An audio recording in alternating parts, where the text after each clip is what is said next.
नमस्कार। आज के इस व्याख्यान में हम एमए उत्तरार्ध के चतुर्थ प्रश्न पत्र विशिष्ट साहित्यकार में प्रेमचंद जी के निबंध संग्रह कुछ विचार में से प्रेमचंद जी ने जीवन में साहित्य का क्या स्थान माना है, आज इस विषय पर हम चर्चा करेंगे। प्रेमचंद जी स्वयं महान साहित्यकार थे। वे कथा सम्राट माने जाते हैं। उन्होंने कहानियों और उपन्यास के क्षेत्र में बड़ी ख्याति अर्जित की। कहानियाँ और उपन्यास साहित्य की ही विधाएं हैं। प्रेमचंद जी साहित्य के मर्म के ज्ञाता हैं। इनके अतिरिक्त उन्होंने भाषण दिए हैं, निबंध लिखे हैं और वे मौलिक चिंतन रखने वाले विचारक रहे हैं। समाज को उन्होंने खुली आँखों से देखा। जिंदगी का गहरा अनुभव उन्होंने प्राप्त किया, तभी वे सजीव साहित्य का निर्माण कर सके। उनका अध्ययन विशद था, गंभीर था। इन सब कारणों से प्रेमचंद भली प्रकार से ये बता सके कि साहित्य का जीवन में क्या स्थान है, साहित्य का क्या उद्देश्य है, और वे साहित्य को जीवन की आलोचना मानते रहे। प्रेमचंद जी साहित्य और जीवन का अटूट संबंध मानते हैं। उनकी दृष्टि में जीवन वह आधार है जिस पर साहित्य की अट्टालिका खड़ी होती है। साहित्य मनुष्य के सामने जवाबदेह है। साहित्य के कुछ कानून हैं जिनमें वह इधर उधर नहीं हो सकता। जीवन में जो कुछ व्यक्ति देखता है, अनुभव करता है, उसी से साहित्यकार को कुछ लिखने की प्रेरणा मिलती है। यही कारण है कि जिस साहित्यकार के पास जीवन का गहन अनुभव नहीं होता, वह अच्छा, सजीव और प्रभावोत्पादक साहित्य भी नहीं लिख सकता। जीवन में समस्याएं भी हैं। संवेदनशील होने के कारण साहित्यकार उनकी अनदेखी नहीं कर सकता है। उसका हृदय उन समस्याओं, वेदनाओं से विचलित हो उठता है। वह उनके बारे में सोचता है, उनका समाधान करने के लिए प्रयत्नशील भी रहता है। यह सब उसके साहित्य द्वारा व्यक्त होता है। हर व्यक्ति अपने जीवन को आनंद से युक्त करने का प्रयत्न करता है। साहित्यकार भी जीवन को सुंदर बनाने, दिखाने का प्रयत्न करता है। इस प्रकार उसे जीवन से ही प्रेरणा मिलती है।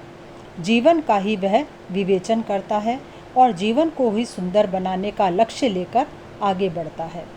साहित्य जीवन से पूरी तरह से जुड़ा है। साहित्य का उद्देश्य है आनंद दर्शाना। इसके संबंध में प्रेमचंद जी कहते हैं कि एक प्रकार से जीवन का जो उद्देश्य है वह आनंद प्राप्त करना ही है, और वही साहित्य का उद्देश्य भी है। जीवन में व्यक्ति आनंद प्राप्त करना चाहता है और साहित्य आनंद उत्पन्न करना, आनंद को दर्शाना चाहता है। जो चीज़ जीवन में कुरूप, असुंदर दिखाई पड़ती है, क्लेशकर प्रतीत होती है, साहित्य में वह भी सुखद और सुंदर हो जाती है। यही साहित्य की विशेषता है। तभी साहित्य का गहरा प्रभाव पड़ता है।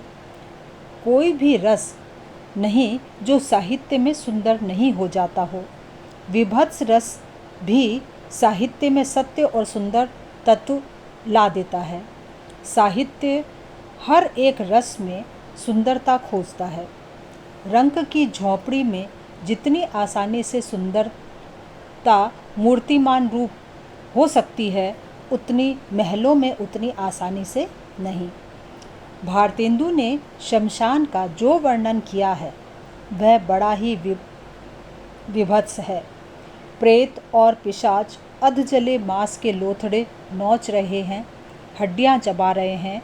यह विभत्स की पराकाष्ठा है, हद है।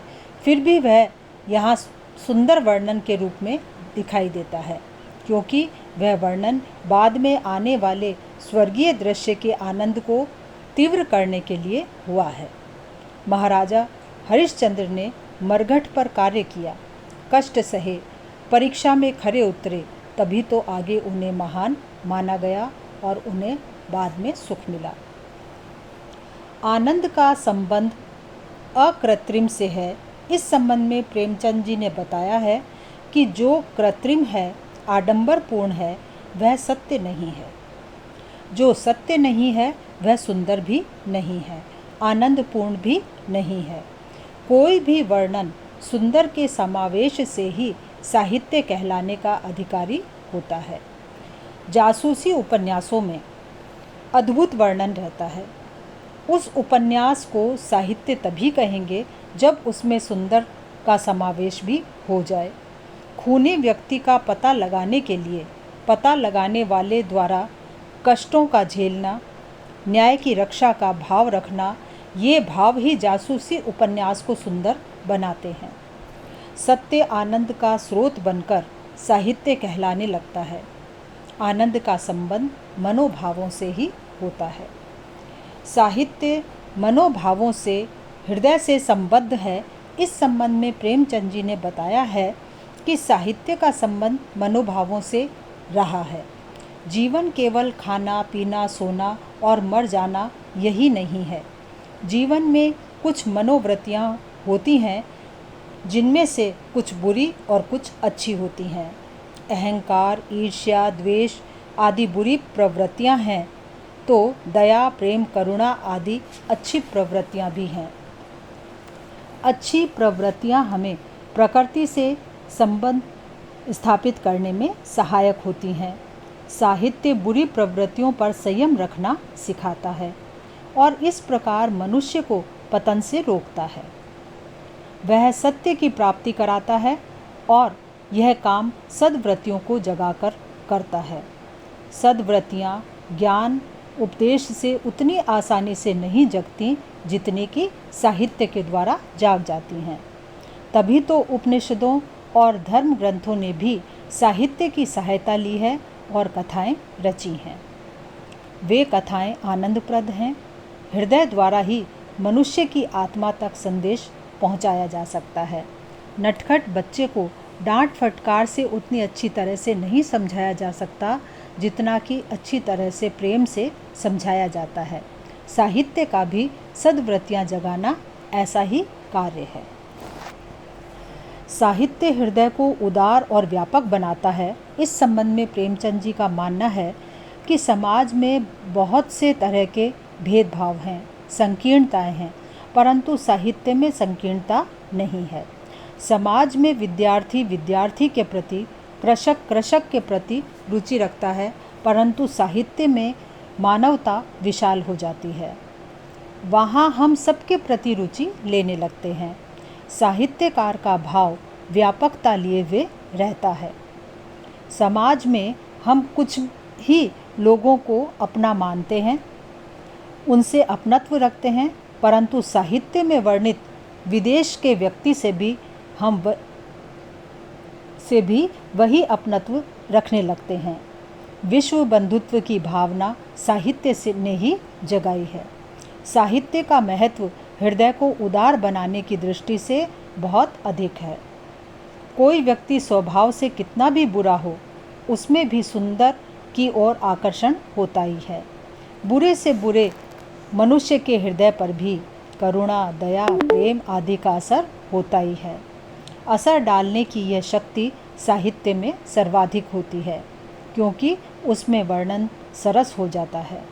प्रेमचंद जी ने उदाहरण देकर स्पष्ट किया है कि बुरे से बुरे व्यक्ति पर भी करुणा, दया आदि का प्रभाव होता है।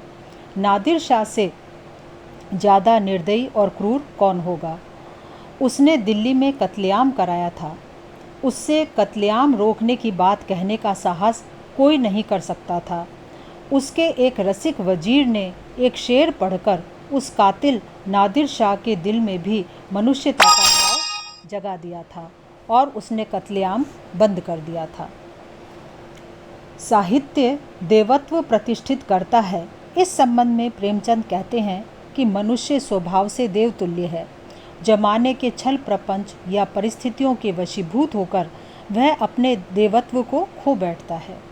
साहित्य उसी देवत्व को पुनः व्यक्ति में प्रतिष्ठित करने की चेष्टा करता है और यह काम भावों को स्पंदित करके ही कर पाता है।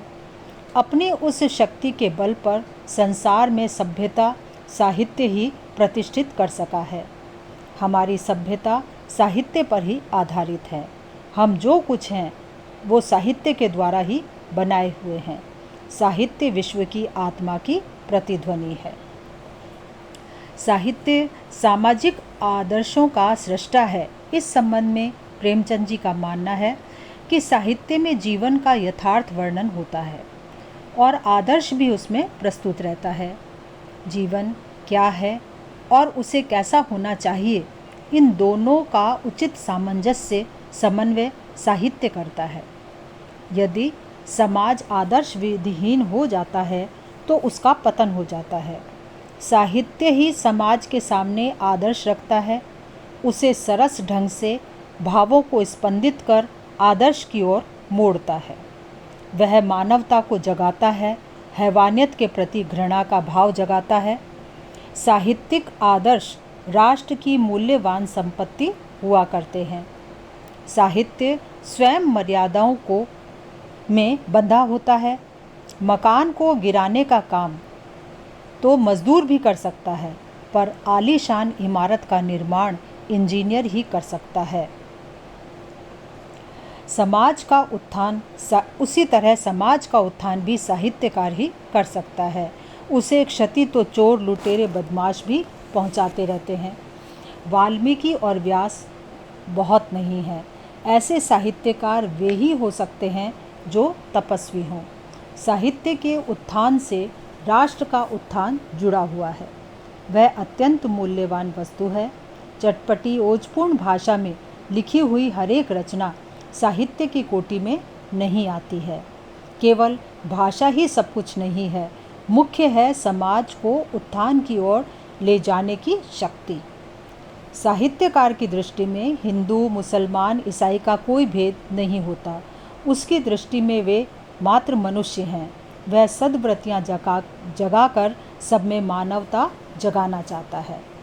इस प्रकार प्रेमचंद जी ने जीवन में साहित्य का महत्व निरूपित किया है। उन्होंने साहित्य क्या करने की क्षमता रखता है यह स्पष्ट करते हुए साहित्य के महान उद्देश्य को स्पष्ट किया है। साहित्य को राष्ट्र की अमूल्य संपत्ति बतलाया है। वही समाज को सही रास्ता दर्शाता है। वह आनंददायक होता है।